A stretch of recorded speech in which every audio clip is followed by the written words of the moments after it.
Ça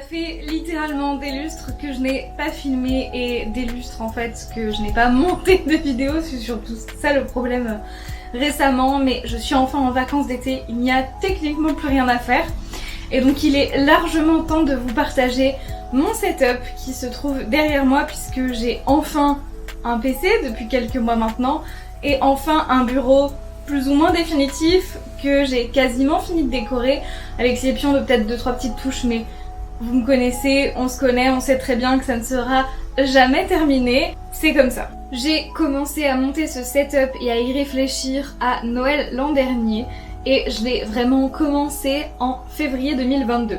Vraiment pas la meilleure période pour monter un PC récemment puisqu'on était vraiment en pénurie de plein de composants, c'était un enfer et honnêtement quand je réfléchis, il y a très peu de composants que je n'ai finalement pas changé. Avant toute chose, sachez que tous les items dont je vais vous parler et qui composent également ma tour de PC seront dans la description pour ceux que ça intéresse. Donc outre mon bureau que j'ai changé il y a quelques années, le fait de vouloir un PC fixe a changé pas mal de choses. Déjà j'avais 2 colonnes sur les côtés et une tablette beaucoup plus haute qu'il a fallu enlever puisque ce n'était pas compatible avec la grande présence d'un écran derrière moi.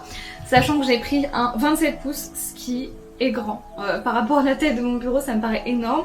Surtout que j'avais quelques critères un peu à la Mormolneux du style je voulais absolument un écran incurvé. Allez savoir pourquoi. Idéalement je le voulais blanc, ça n'a pas été possible. Vraiment on ne peut pas non plus trouver la lune. Je voulais une esthétique qui soit en partie décorée, créative, colorée comme j'aime. En partie j'adore les trucs très minimalistes, sauf qu'on n'y est pas du tout même si j'ai vraiment essayé de faire des efforts, de pas surencombrer. J'adorais également toutes les inspirations desk tour de personnes qui sont surtout tournées vers la culture asiatique parce qu'il y a vraiment 1001 choses absolument trop mignonnes. Donc vraiment c'est un mélange de 40 000 inspirations et je me suis retrouvée dans un style particulier que j'ai du mal à retrouver en fait sur Instagram, sur Pinterest, dans d'autres vidéos. Et j'aurais aimé voir plus de setup comme le mien désormais, pouvoir m'inspirer et avoir quelque chose d'un peu différent. C'est parti du coup pour un petit tour détaillé de mon setup.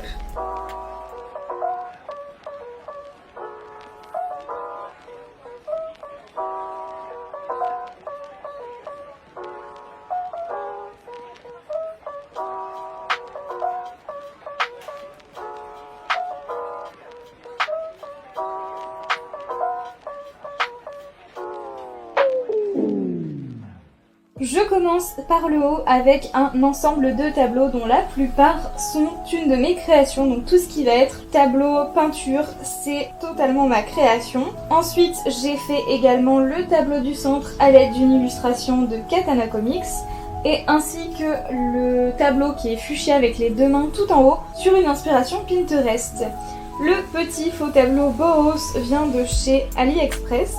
J'ai ensuite à côté de ma lampe à lave une petite carte The Future is in your hands d'un petit salon de thé à Lyon. Et j'ai également 2 œuvres d'art. Cette première-ci de l'artiste D12 que j'aime énormément par son style et en fait c'est une carte en relief avec 2 images imbriquées. Et j'ai une autre œuvre de Derek qui vient d'Etsy que je trouvais vraiment sympathique. En effet, pointillisme. On passe ensuite à une autre partie de mon setup. Tout d'abord, j'ai une grosse lampe comme ceci de chez Ikea que j'ai customisée avec une ampoule qui est multicolore que je peux contrôler via une application. Et vous le verrez, j'y ai accroché ce petit carillon que j'ai pas fixé pour le bruit mais avec aussi un attrape-soleil. Plus bas, on retrouve le support pour la VR, un petit quelque chose que j'avais fabriqué en pâte Fimo qui est sur l'œuvre d'un artiste Miro. J'ai mon pot à pinceau, une petite fausse plante d'Ikea avec un petit œil. J'avais également une petite boîte, un petit porte-bijoux. Pour la petite histoire avec ce PC, du coup, déjà j'ai voulu mettre des LED et surtout c'est un boîtier qui est donné avec une plaque en verre trempé. Mais on a aussi la version panneau mèche violette classique. Mais je me suis dit que ce serait plus joli comme ça, ouvert avec un panneau en verre trempé. C'est pour ça que j'ai décidé de rajouter une petite bande LED, mais aussi que j'ai dû changer l'idée de ventirad que j'avais. C'était, je crois, le truc le plus galère à choisir, le ventirad, parce que vraiment j'ai une carte mère format mini ITX et du coup c'était vraiment déjà un challenge dans un tout petit boîtier comme ça format ITX et avec une toute petite carte mère de trouver un ventirad qui soit suffisamment efficace et en même temps qui rentre dans le boîtier, sachant que le panneau en verre enlève quelques petits millimètres en fait de profondeur au boîtier et du coup il y avait vraiment des ventirades qui passaient pas à ça près quoi. Le point négatif par contre c'est que du coup avec un panneau en verre comme ça, le point négatif c'est qu'avec une telle vitre vraiment on voit très vite quand il y a de la poussière à l'intérieur et vraiment je trouve ça flippant parce que je vois la poussière dans le ventilateur déjà et au fond du boîtier alors que il a été monté il y a même pas 3 mois en fait et je me dis la quantité de poussière qu'il y a déjà, c'est flippant. J'ai mis au fond ici, alors mon câble management est vraiment pas ouf mais j'ai fait un peu comme j'ai pu malheureusement, pas trouvé de meilleure solution pour le moment. Il y a des petits boutons en fait, c'est pour les lampes Govee qui sont en dessus de mon bureau pour les enceintes et la webcam que en fait je ne vais quasiment jamais débrancher donc j'ai mis du coup directement mon hub USB ici.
C'est tout pour cette présentation et cette vidéo de mon setup. J'espère qu'il vous aura plu. N'hésitez pas à me dire ce que vous pensez que je pourrais encore améliorer dans les commentaires. Est-ce que vous avez des idées de câble management ou des produits à me recommander? J'ai déjà des petits passe-câbles, etc. adhésifs, mais c'est vraiment pas le plus idéal pour absolument tout le setup. Si vous connaissez des artistes sur Etsy ou autres qui font des dessins dans le genre de ce que vous avez vu comme œuvre sur mon bureau, n'hésitez pas à me le dire dans les commentaires parce que j'en cherche toujours plus pour agrandir ma collection. On se retrouve pour une prochaine vidéo. Prenez soin de vous. Ciao ciao.